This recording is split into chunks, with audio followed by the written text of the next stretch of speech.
Allow me to describe a photograph for you. It is not a particularly remarkable image in the grand scrolling catalog of social media, but for me, it represents the absolute peak of a magnificent, meticulously constructed deception. 3 years ago, I am on a balcony overlooking a glittering marina, the late afternoon sun casting long, expensive shadows. I am leaning against the railing, tanned, wearing a white linen shirt, a subtle but undeniable designer watch on my wrist. I am smiling, not broadly, but with a quiet, assured satisfaction. The caption, I recall, read something like, "Grateful for the view." The comments were a chorus of affirmation. "Goals. Living the dream, man. You've truly made it." That photograph was my masterpiece. It was the curated proof of a life in full bloom, of success achieved and rewards being reaped. Every pixel of it, from the artificially softened background to the carefully chosen nonchalance of my posture, was a deliberate element of propaganda. It was not a celebration of a moment. It was evidence submitted to the perpetual courtroom of public perception. And the most terrifying part? I believed it myself. I had sold myself the lie so completely that I could no longer distinguish the performance from the person. My entire identity had become contingent on maintaining that singular image of unimpeachable prosperity.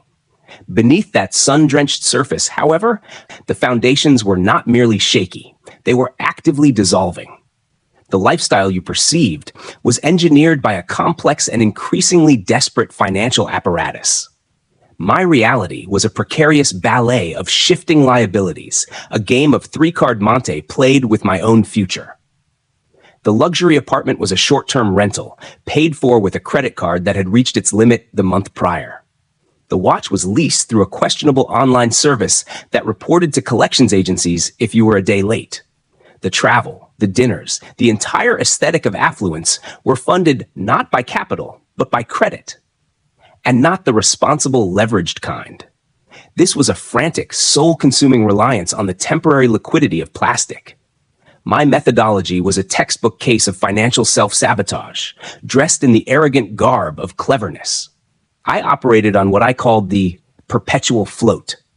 When one credit card approached its limit, I would exploit a balance transfer offer from another, buying myself 90 days of artificial breathing room at the cost of a fee and another hard inquiry on my report.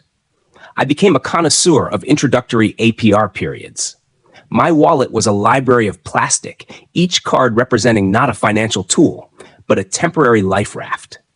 I would use a cash advance from card A to make the minimum payment on cards B and C, then use the remaining credit on card D to cover my actual living expenses. It was an exhausting full-time job of moving digital dollars from one sinking vessel to another, all while pretending to be the captain of a steadfast ship.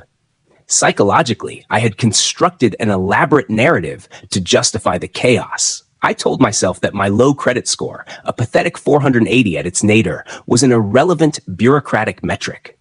It was a number for people who didn't understand how the modern world worked, for the risk-averse and the unimaginative.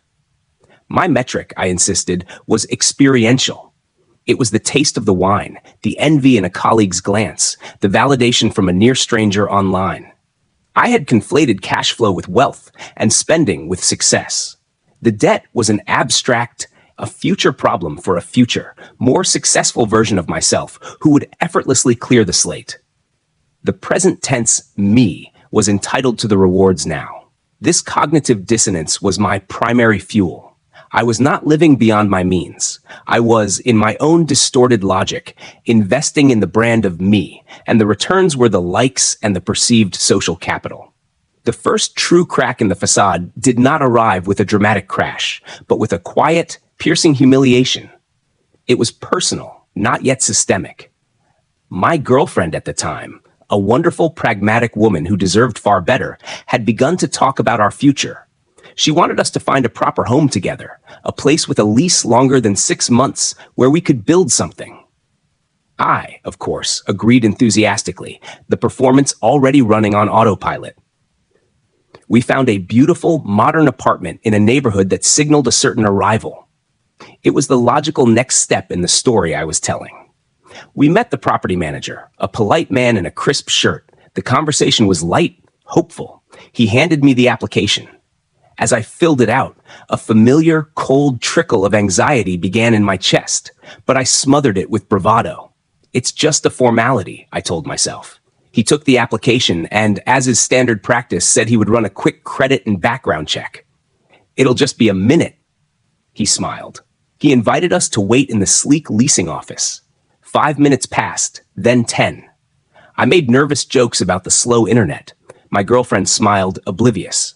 The property manager returned. His demeanor had shifted. The professional warmth was gone, replaced by a flat, almost clinical neutrality. He did not look at my girlfriend. His eyes settled on me, and in them I saw not judgment, but a kind of weary recognition. He had seen this before. "I'm sorry," he said, his voice devoid of inflection. "We won't be able to move forward with the application at this time." He didn't quote the score. He didn't list the delinquent accounts. He didn't have to. The refusal was absolute. My girlfriend was confused, turning to me, her face a question mark. "What? Why? Is there a mistake?" In that moment, I felt utterly transparent. The linen shirt, the watch, the confident posture, it all melted away, revealing the true, crumbling structure beneath. I was a man being denied the most basic token of adult stability because my own financial history rendered me a liability. The shame was instantaneous and corrosive. It was the shock of being seen, truly seen for the first time in years. My response, tragically, was not introspection. It was escalation. The wounded ego demanded reinforcement. That very night, I took us to a hotel significantly more expensive than the apartment we had just been denied. I poured us drinks at the rooftop bar, talking loudly about how the apartment had bad energy anyway, and how we deserved something more exclusive. I paid with the last credit card in my wallet that still had a sliver of available credit. It was a final, furious act of defiance against the truth, a commitment to the lie even as the walls began to audibly groan around me. The crack had appeared, and instead of repairing it, I decided to paint over it with a brighter, more expensive color, accelerating the inevitable collapse. The humiliation of the apartment denial was a seismic event, but its true impact was internal. Externally, I responded with a performance of amplified nonchalance. Internally, a more insidious process had been triggered. The machinery of my financial life, already strained, began to sputter in earnest. This was no longer about a single rejected application. It was the systemic failure I had long deferred, commencing its methodical, devastating sequence. The first tangible indicators were not phone calls or letters, but silent, algorithmic corrections.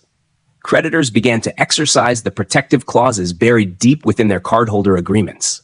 I received polite, automated emails, the digital equivalent of a calm voice before a storm, informing me of credit line reviews. Within days, the limits on my primary cards were reduced, sometimes by 50% or more.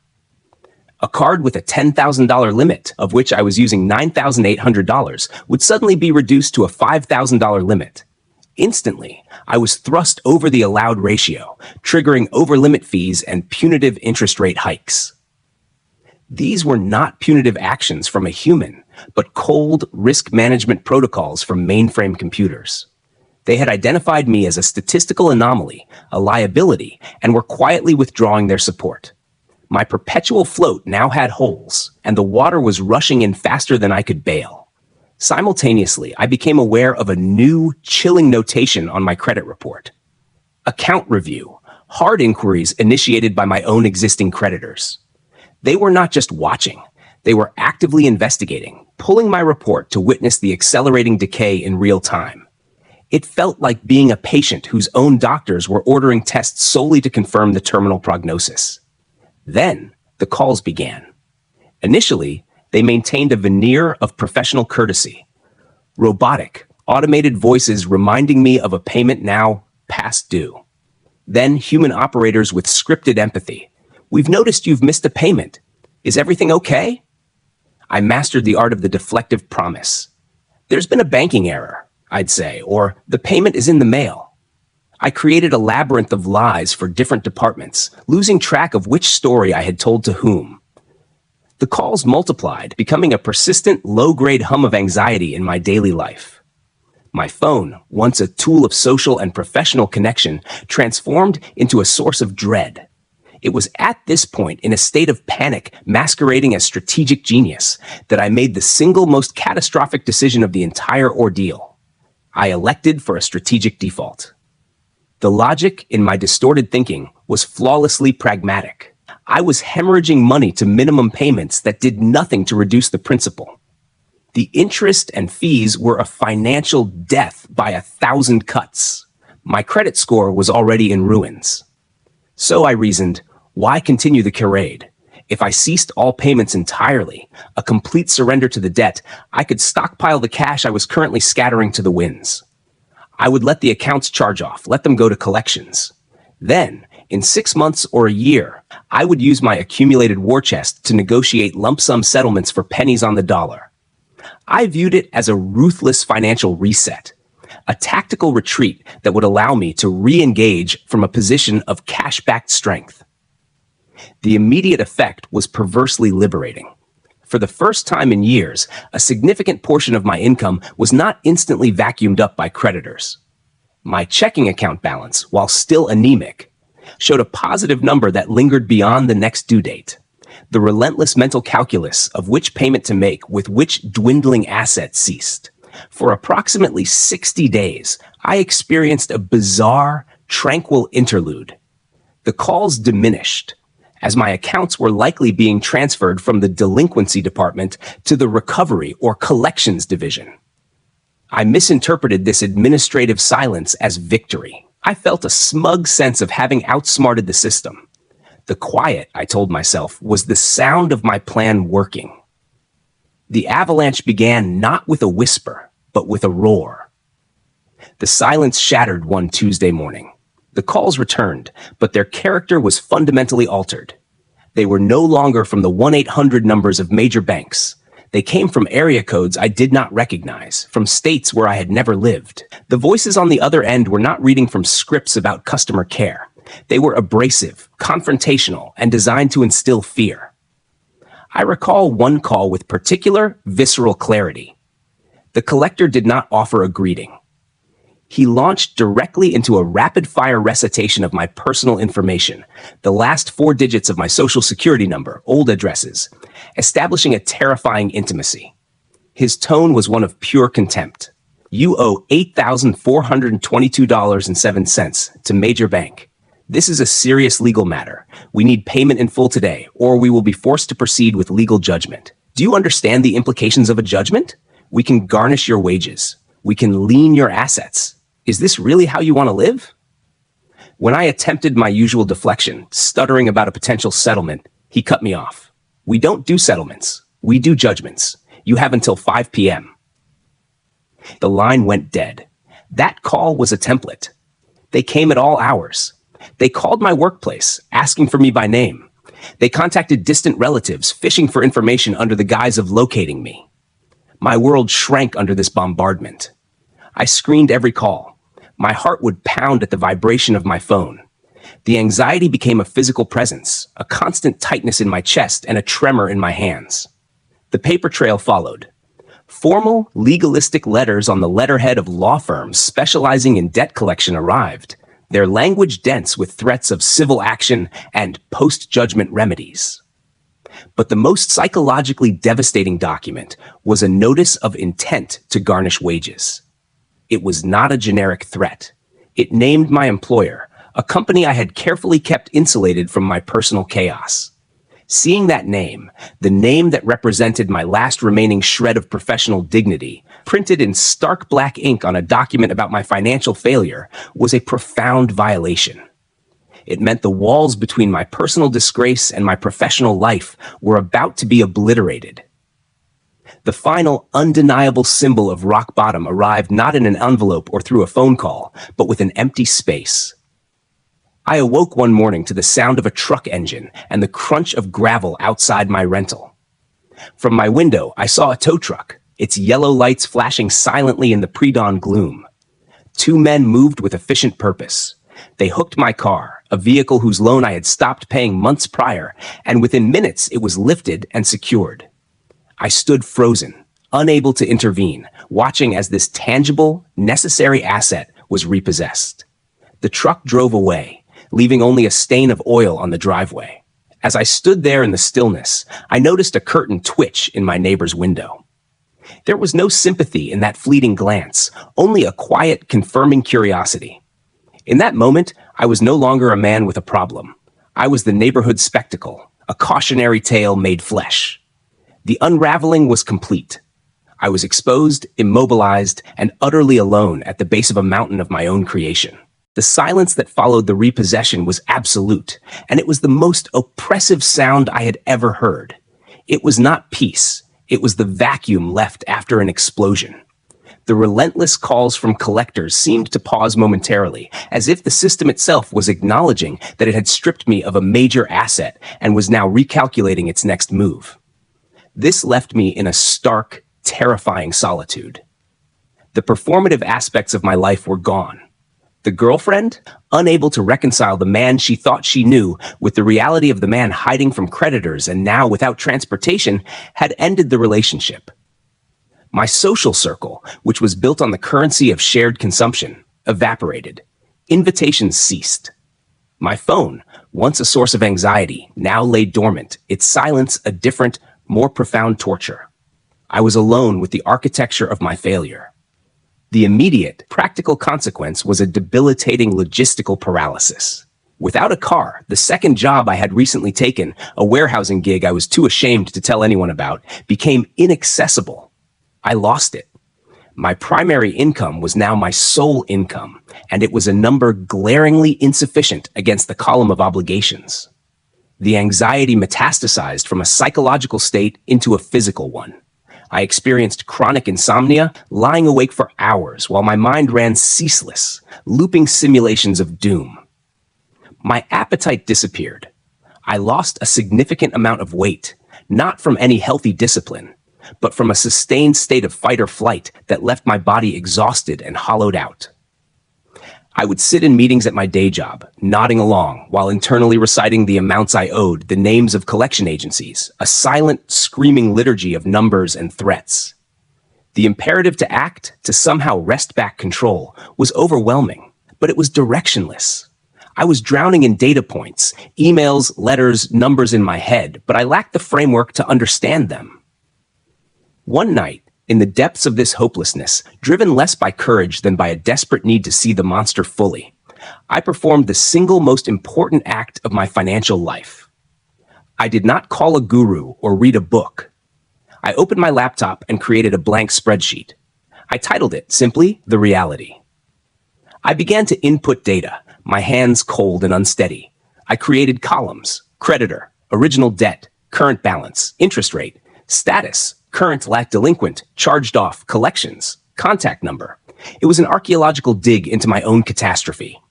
I logged into each decaying online account I could still access, scrolled through past statements buried under late fees, and transcribed the numbers. For the accounts already sold to collectors, I gathered the most recent threat letters. I worked for hours, the blue light of the screen the only illumination in my apartment.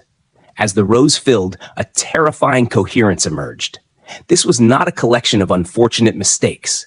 It was a unified field of disaster. When I finally finished, I created a final cell at the bottom. I used the sum function. I selected the column labeled current balance. I pressed enter.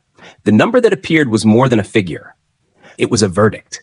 It was a sum so large, so disconnected from my annual income, that it ceased to be money. It transformed into an abstraction of pure punishment, a life sentence of indenture. Staring at that number, I felt a physiological collapse. The breath left my lungs. The vast, paralyzing scale of it made action seem not just difficult, but absurd. The idea of negotiating, of grinding away with a second job, felt like trying to empty the ocean with a thimble. This was the true bottom. It was not the loss of the car or the relationship, but the quantified, irrefutable evidence of my own ruin, presented in the calm, objective language of a spreadsheet. Hope was not just distant. It was mathematically impossible. The catalyst for change, therefore, did not arrive as a moment of inspirational clarity. It was not a sunrise epiphany or a motivational quote. It was a sequence of mundane degradations that culminated in a final, petty, and utterly clarifying humiliation. It was a Tuesday evening. I had developed a persistent cough, a physical manifestation of the stress, I'm sure. I walked to the nearest chain pharmacy, a 30-minute trek in the damp night air, a reminder of my lost mobility. Inside the fluorescent glare, I found the most generic brand of cough suppressant. The price was a little over $7. I took it to the counter, exhausted already. I presented my primary debit card. The young cashier swiped it. She waited, then glanced at the register screen. "Declined," she said, without inflection. A flush of heat spread up my neck. "That's impossible," I muttered, more to myself than to her. I had deposited a small check 2 days prior. There should have been $40 available. I fumbled for my wallet, pulling out a credit card, the one I kept for absolute emergencies. The machine chirped its denial. A second card elicited the same response. My heart hammered against my ribs. The cashier's polite patience was beginning to curdle into visible annoyance. Behind me, another customer shifted their weight and sighed. In a panic, I dumped the contents of my wallet onto the counter. Loose receipts, expired gift cards, and finally, a meager collection of bills and coins. I counted it out with trembling fingers. $6.43. I was short. I had to put the medicine back. I'm sorry, I stammered, unable to meet the cashier's eye. I gathered my worthless plastic and crumpled cash and hurried out into the night, empty-handed. Standing on the sidewalk outside, the cold air searing my lungs, the absurdity of the situation detonated within me, with the force of a truth I could no longer evade. Here was the irreducible core of my existence. I was a man who had, for years, cultivated an image of a person who lunched at establishments with French names and posted photographs from Marina View balconies. And yet, at that moment, I lacked the literal liquidity to purchase generic cough syrup. The facade was not just cracked, it was gone. The performance was over, and the only remaining audience was me, shivering and sick on a street corner. The dissonance between the narrative I had clung to and the tangible reality of my powerlessness was so absolute, so laughably tragic, that it bypassed shame and landed in a barren, clear-eyed space. This was not about credit scores or collectors or luxury goods. This was about fundamental agency. I had none. The system of lies I had built had not just bankrupted me financially, it had bankrupted my autonomy. I could not make a $7 decision for my own health. In that sterile, fluorescent-lit humiliation, a switch flipped. The pathos evaporated, replaced by a cold, focused anger, not at the creditors, not at the world, but at myself. I had constructed this prison. I had chosen every lie, every inflated purchase, every strategic default. The desire to escape the anxiety, the shame, and the fear was suddenly less powerful than the sheer utter disgust with my own helplessness. I stood at a genuine zero. Not a financial zero, but a personal one. I had two choices, and only two. I could remain here, at this miserable waypoint, and let this be the final pathetic scene of my story. Or I could accept this exact, degrading, and rock-solid point of reality as the only honest foundation I had left, and start building something, anything, different from it. The decision was not a shout. It was a quiet, internal settling, like the final piece of a lock sliding into place. The emotional turbulence ceased. For the first time in years, I saw a forward path, not toward a dream, but simply away from this. It would be a brutal, unglamorous, and likely very long walk. But it was a walk I would begin, not as the character from the balcony photograph, but as the man on the street corner, starting with nothing but the certainty of his own direction. The awakening was not to a new dream, but to a simple, stark fact. I was done. And from that end, I could finally begin. The clarity that followed my epiphany at the pharmacy was not euphoric. It was grimly functional. I had accepted a state of war, and the first orders were logistical and humbling. There would be no dramatic rescue, no secret windfall. Salvation, if it could be called that, would be assembled piece by minuscule piece in the dim light of relentless, uncelebrated labor. This was the phase where inspiration died and discipline was born, not as a virtue, but as a brute survival mechanism. The initial steps were a study in profound diminishment. My primary income was insufficient to service even the barest necessities while addressing the debt, so additional work was non-negotiable. This was not a side hustle in the contemporary entrepreneurial sense. I returned to the warehouse manager I had abandoned when my car was repossessed, and swallowing what remained of my pride, asked for my job back. He agreed, with a pay reduction for my unreliability. My new reality consisted of 8-hour days at my salaried position, followed by 4-hour shifts 3 weeknights and 10-hour marathons on both Saturday and Sunday at the warehouse. The work was purely physical, loading and unloading boxes, operating a pallet jack in a cavernous, echoingly cold building, inventorying stock under the glare of industrial lighting. My body ached in ways it had forgotten possible. My hands grew rough and calloused. I would return home near midnight, my mind numb, my muscles screaming, and fall into a bed that offered only a few hours of respite before the cycle began again. The social and performative aspects of my life evaporated entirely. I declined every invitation. I stopped scrolling through social media, as the images of my former peer group were not aspirational, but actively painful, reminders of a persona I could no longer afford to animate. Concurrently, I imposed a financial diet of absolute austerity. The term budget is too generous. It implies allocation. This was rationing.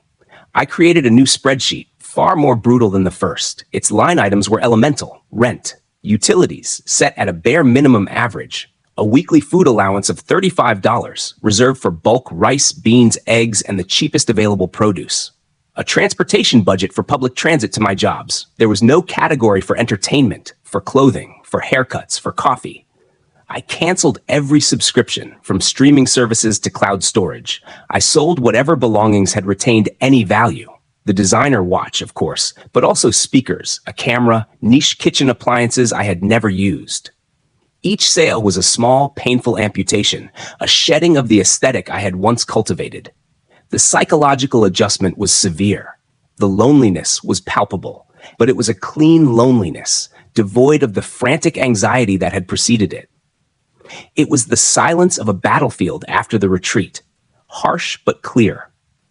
With my expenses forcibly minimized and my income temporarily maximized, I could begin to engage with the debt itself. This required moving from financial passivity, whether that of the spender or the defaulter, to a state of aggressive, educated agency. I immersed myself in the dry, legalistic language of consumer finance. I studied the Fair Debt Collection Practices Act, FDCPA, and the Fair Credit Reporting Act, FCRA. I learned the difference between the original creditor, a debt buyer, and a collection agency. I understood the concepts of debt validation, the statute of limitations, and the crucial importance of obtaining agreements in writing. This knowledge was my armor. It transformed the collectors from ominous, all-powerful arbiters into counterparties operating within a regulated, and often vulnerable, system. My first tangible victory was small, but psychologically monumental. I received a collection letter from a firm I knew to be a bulk debt buyer. Following the FDCPA guidelines, I sent them, via certified mail with return receipt requested, a formal debt validation letter. I did not acknowledge the debt. I simply demanded they provide proof I owed the specific amount to the specific original creditor. The law required them to cease collection activity until they provided this validation. Weeks passed. I received no proof. Instead, I received a notice that the account had been closed and returned to the original creditor. It had not vanished, but this particular predator had been fended off with a correctly formatted piece of paper. The feeling was not joy, but a potent, quiet empowerment. I had used the system's rules against itself, and it had worked. This informed my broader strategy. For accounts that were still with the original creditor or a legitimate collector, I shifted to negotiation. I saved every extra dollar from my warehouse work into a dedicated settlement fund. When it reached a few $100s, I would initiate a call. My script was deliberate and unemotional. I would state that I was a debtor, that I wished to settle the account in full, that I had a limited lump sum available, and that my offer was contingent upon receiving a pay-for-delete agreement in writing. A document stating that upon payment, they would request the deletion of the negative item from my credit reports. The initial offers were rejected. I would thank them, hang up, and save more. I repeated the process weeks later. The key was patience and the demonstrated willingness to walk away. Eventually, fatigued by the aging debt, some agreed. I settled one $2,100 credit card debt for $650. A personal loan of $4,000 was closed for $1,200. Each settlement required the same meticulous protocol. Get the terms in a written letter, send a cashier's check via certified mail, keep the paid in full for less than the full balance, and deletion letters in a permanent file. This was not a sprint. It was a grueling siege, fought with paperwork and postal receipts. Concurrently, I began the slow, frustrating work of rebuilding a positive credit history. I obtained a secured credit card, depositing $200 of my hard-saved cash as collateral. I used it once a month to purchase a tank of gas, and I paid the statement balance in full, electronically, the day it posted. The activity was minuscule, but it was consistent and positive. For over a year, my credit score remained stagnant, seemingly ignoring these microscopic efforts. It was a profound test of faith.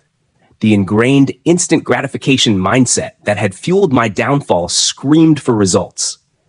I had to learn to derive satisfaction not from a rising number, but from the internal integrity of the process itself. The executed budget, the logged payment, the filed agreement. This was the psychological marathon. The grind was not merely external. It was the daily internal battle against despair, against the allure of giving up, against the shame that still whispered in quiet moments. I attended low-cost therapy to address the underlying behaviors and anxieties. I journaled not about dreams, but about actions taken. I had to consciously separate my self-worth from my net worth, a disentanglement that was the most difficult work of all. The man in the marina photo had believed they were the same thing. The man in the warehouse knew they could not be further apart. The comeback was not happening in a dramatic, visible arena. It was happening in the silent choices. The packed lunch, the logged mile on the bus, the denied small pleasure, the answered call from a collector where I remained calm and factual. It was a rebuild conducted not with bricks and mortar, but with habits, one monotonous, unsexy day at a time. The transformation was not an event, but a gradual accretion of stability so subtle I almost failed to notice its arrival. There was no single day when I declared myself recovered. Instead, there was a series of quiet milestones that collectively signaled the emergence of a different life. The first was a numerical threshold. After 18 months of relentless grinding, of secured card payments, settled accounts aging, and a flawless payment history on my one remaining student loan, my FICO score crossed 600. Then, 6 months later, 700. These numbers, which I now checked only quarterly, carried a meaning opposite to their past significance. They were not scores to brag about, but indicators of repaired trust. They were boring. The most profound milestone, however, was not a score, but an experience. I needed to replace my car, a necessary tool for consolidating my jobs. I walked into a reputable dealership, not a buy here, pay here lot. I had researched models within a strict budget, saved a 20% down payment, and obtained a pre-approval from my credit union. The financing manager, after running my credit, looked up with a neutral, professional nod. Rate comes in at 5.9%. Terms look good. It was an average rate for the time, not predatory. There was no drama, no shame, no hidden fees. The transaction was mundane. And in that mundanity, I felt a surge of a foreign emotion, dignity. I had not been granted a favor. I had qualified for a fair agreement. This became the defining characteristic of my new financial life, the quiet. The silence of a phone that rings only for friends and family. The silence in my own mind at 3 a.m, no longer hijacked by calculations of default. The security I had once sought in luxury labels and aspirational geography was found instead in an emergency fund that covered 6 months of my lean, realistic expenses. It was in a retirement account, a Roth IRA, that received a small, automatic contribution from every paycheck. My credit score was now a passive reflection of my behavior, a healthy, vital sign I no longer needed to obsess over, not a condemnation screaming from every report. The lessons forged in this fire are not complex, but they are non-negotiable. First, credit is not magic, nor is it an abstract game. It is behavioral physics. Your financial actions are data, and that data is captured, analyzed, and projected into a numerical representation of your reliability. You cannot sustainably deceive it. The score is the echo of your choices. To change the echo, you must change the actions that create the sound. Second, the entire consumer credit system is engineered with a stark reality.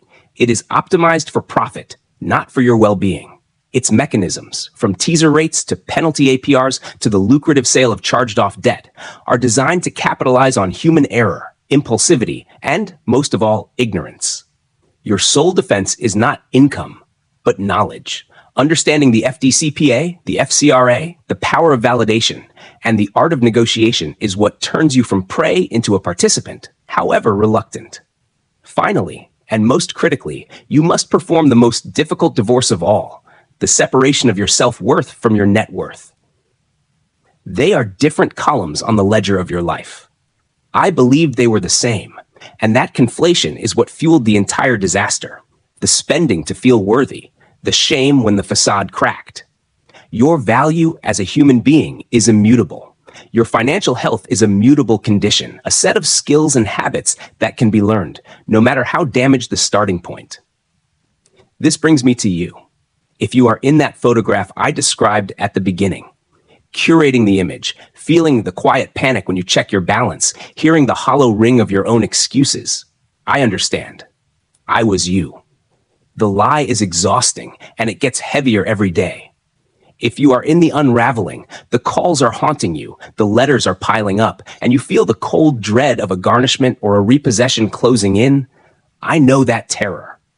It is a prison of your own making, but it has a lock and a key exists.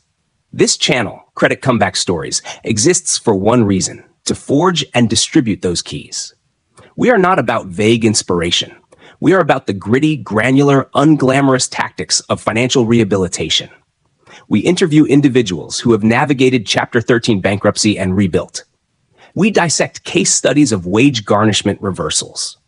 We provide templates for debt validation letters, explain how to negotiate with portfolio recovery associates or Midland Credit Management, and demonstrate how to structure a bare-bones budget that actually works. We focus on the strategy of the comeback.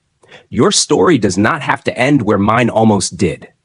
Your comeback does not begin when you are ready, because that day may never come in the way you imagine. It begins when you are finally utterly enough. Enough of the fear, enough of the shame, enough of the helplessness. That moment is your foundation. From that 0 point, you can build. Subscribe to Credit Comeback Stories, hit the notification bell. In our videos, you will find no judgment, only process. You will see your situation reflected, not as a unique tragedy, but as a solvable equation. You will find a community focused on one thing: the relentless, disciplined pursuit of financial agency. Your comeback chapter is waiting to be written. Let's get to work.